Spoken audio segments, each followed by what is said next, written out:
Voilà, bonjour à tous, à toutes ces personnes qui nous verront maintenant ou plus tard. Je suis avec Karine Zach. Donc, je vais te demander de te présenter un peu et puis on parlera des constellations familiales. Oui, bonjour à tous.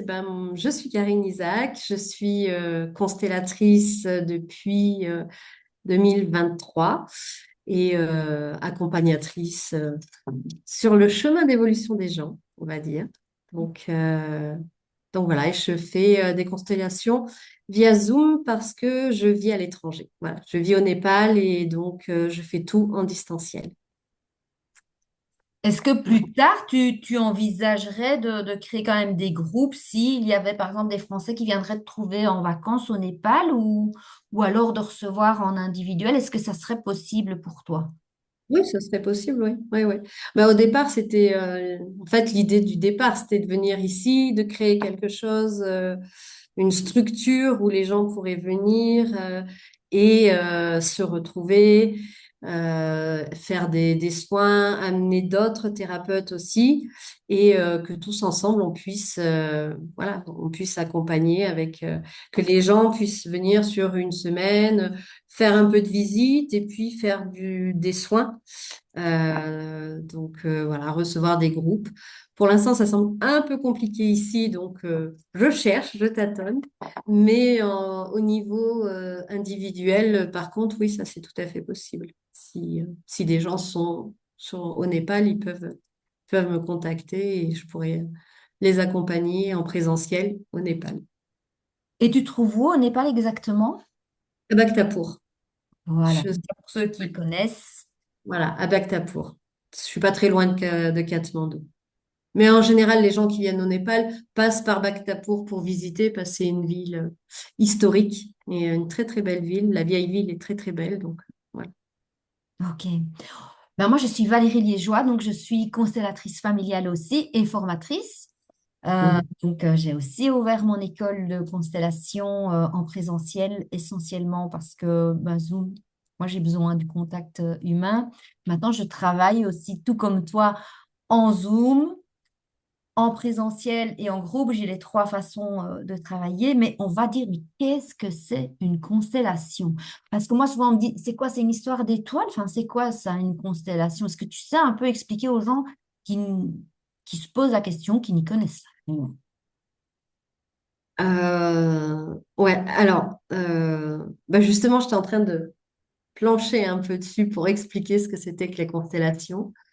Et du coup, on connaît tous les constellations en fait dans le ciel, voilà, une constellation, ça fait une forme avec des étoiles. Et les constellations familiales, c'est comme si chaque étoile en fait était une personne de la famille et on forme un arbre en fait. Et s'il y a une étoile qui est pas reliée, s'il y a un manque, si elle éclaire un peu moins bien, ça crée un désordre et donc la forme ne peut pas être entière et nous, on peut pas être dans la complétude en fait. Donc, c'est vraiment les constellations familiales, c'est aller chercher euh, dans ses origines euh, une faille, une problématique qui va avoir des répercussions sur nous. Et dans la matière, donc ce que je peux aussi ajouter, c'est qu'au fait, oui, on est tous interreliés dans une famille. Donc quand il y a un manque, quand il y a un exclu, il y a quelque chose qui est dysfonctionnant, hein, c'est comme tu dis, de la petite étoile qui n'est pas reliée, ça ne forme pas l'arbre complet. Et au fait, on va aller chercher quelle est soit la mémoire ou quelle est cette faille, cette difficulté, ce dysfonctionnement pour ramener. Moi, je dis toujours que j'aime beaucoup cette image, c'est de ramener de l'amour là où ça a été blessé et ramener Mm. du lien là où aussi ça a été distendu. Alors, on n'est pas obligé d'aimer tout le monde, mais c'est au moins reconnaître que chaque personne ben, fait partie de la famille. Puis on peut mettre de la distance aussi, ce n'est pas grave, mais c'est au moins reconnaître que c'est un père, c'est une mère, c'est une grand-mère, enfin, au moins cette reconnaissance, parce que toutes ces étoiles, comme tu l'as dit dans le ciel, elles ont leur place, elles ont droit à cela. Mais donc, on vient mettre différents éléments de la famille, ou si c'est un problème familial, et on met des représentants. Mais qu'est-ce que c'est des représentants, Karine? Alors, les représentants sont des personnes qui viennent volontairement se mettre au service de la personne qui demande sa constellation, de la personne qui est constellée. Et ce sont des personnes qui vont être dans la bienveillance, dans l'accueil, et donc ils vont venir se mettre donc, au service et représenter des énergies, s'ils sont choisis, représenter une énergie, par exemple, ils vont représenter le papa, la maman ou même la personne constellée. Il faut savoir que quand on est représentant, ça travaille pareil que si on est constellé. C'est-à-dire que ça fait toujours écho à notre système, à notre famille. Enfin, il y a toujours quelque chose qui se travaille quand on est représentant.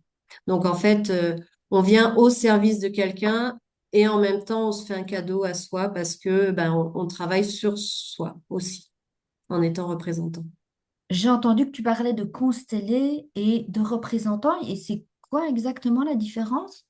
Ben, la constellée, c'est celle qui vient, c'est la personne qui a une problématique, qui a un blocage, une problématique, qui souhaite dépasser ça et qui vient nous demander son aide pour aider, pour accompagner et aider à, à, à une ouverture par rapport à cette demande, un éclaircissement.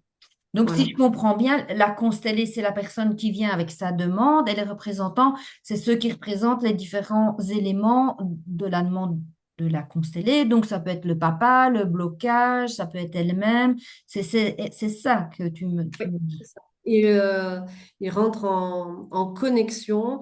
Alors, il faut bien être là, quand on est représentant, il faut vraiment laisser le mental de côté avec ses propres préjugés, ses propres, euh, mince, comment dire, de ne pas mettre ses propres problématiques dedans. Enfin, le mental va de côté et vraiment ressentir dans le corps là où est-ce qu'on a les douleurs, ce qui se passe.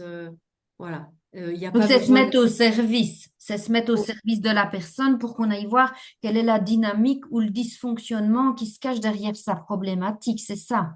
C'est ça. Et il n'y a pas besoin d'être médium ou d'avoir des capacités pour être représentant. Hmm. Euh, à partir du moment où on fait abstraction du mental et où on est vraiment dans cette ouverture du cœur et dans cette connexion avec ce qu'on va représenter, voilà, ça se fait tout seul, on va dire. Ok, donc pour revenir comme ça, un petit résumé. Donc, une constellation, c'est on vient mettre en lumière de l'inconscient au conscient. Ben, pourquoi on est dans cette situation-là? Parce que ça peut, comment je veux dire, ça peut provenir de nos ancêtres, ça peut être transgénérationnel ou intergénérationnel dans les gens qui sont vivants. Euh, le constellé, ben, c'est celui qui vient faire à la demande. Les représentants, c'est ceux qui se mettent au service pour représenter chaque fois une part de la problématique ou un membre de la famille. Et puis, on voit ce qui se passe. Et comme tu l'as dit si bien, on a des ressentis physiques. Et dans le Oui. physique, ça remonte aussi au niveau émotionnel. Et c'est vraiment se laisser traverser sans y mettre son mental allez, pour voir ce qui se passe, qu'est-ce qui se cache derrière cette dynamique. C'est ça, c'est juste ce que je te raconte. Et toujours, par contre, rester en accord avec la demande de la personne. C'est-à-dire pas partir dans tous les sens, mais vraiment être là au service de la personne et de sa demande, en fait. D'être, voilà. Après, ça, c'est notre rôle d'accompagnatrice, de toujours recentrer et remettre à ce que on soit toujours, être vigilant à ça, en fait. Oui, et ça, j'ai envie aussi de mettre un truc, c'est qu'on accompagne. Donc, moi, je ne suis pas dans l'aide, mais on est dans la facilitation de prise de conscience, dans l'accompagnement de ce qui se présente là devant nous. Et d'ailleurs, c'est ce qu'on appelle le champ. Mais c'est quelque Mm. chose d'un peu vivant, parce que nous, des fois, on se dit, oh, on va placer ça, il va un peu se passer comme ça. On a quand même une idée un petit peu de la direction. Et puis, pouf, c'est toute autre chose qui se présente. Et c'est là où on doit rester vigilant de ne pas se mettre nous aussi dans notre ego et de dire non, non, je vais aller par là parce que je suis sûre d'avoir vu ça. Non, c'est le champ. Donc, cette espèce de, c'est l'endroit dans lequel on travaille, où on délimite la pièce dans laquelle on est, mais il y a une force qui nous montre vers où nous diriger. Est-ce que tu peux nous en parler un peu aussi? Oui, c'est ça, c'est le. Des fois, on se dit, quand on prépare, parce que avant la constellation, il y a ce qu'on appelle une anamnèse, où on parle avec la personne constellée. Donc, des fois, on a des idées de ce qu'on peut placer dans le champ et une idée de ce que ça, vers quoi s'orienter. Et en fait, le chant va nous proposer complètement autre chose. Et bah, il faut se laisser guider, il faut laisser le chant parler, pas vouloir le contrôler et être à l'écoute de vraiment tout ce qui se passe, de tout ce que les représentants nous disent.